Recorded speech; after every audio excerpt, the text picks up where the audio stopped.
Hello kids, welcome to ಕ್ಯಾಟ್ಗೌಡ kids. ಬನ್ನಿ ಮಕ್ಕಳೇ, ಇವತ್ತು ನಾವು ಕನ್ನಡ ವರ್ಣಮಾಲೆಗಳನ್ನು ಅ ಇಂದ ಳವರೆಗೂ ಕಲಿಯೋಣ. So let's begin. ಅ ಆ ಇ ಈ ಉ ಊ ರು ಎ ए ऐ ओ ओ औ अं अः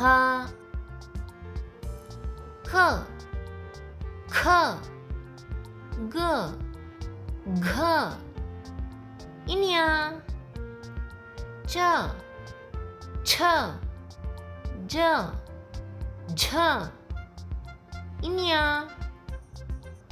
ट ठ ड ढ न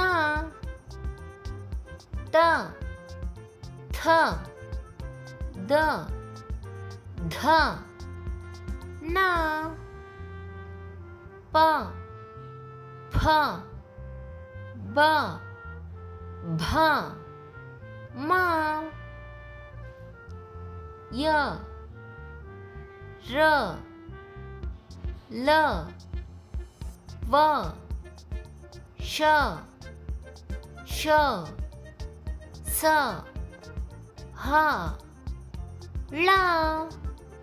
ಈ ವಿಡಿಯೋ ನಿಮಗೆ ಇಷ್ಟ ಆಗಿದ್ರೆ please like, share and subscribe our channel. Thanks for watching. Bye bye.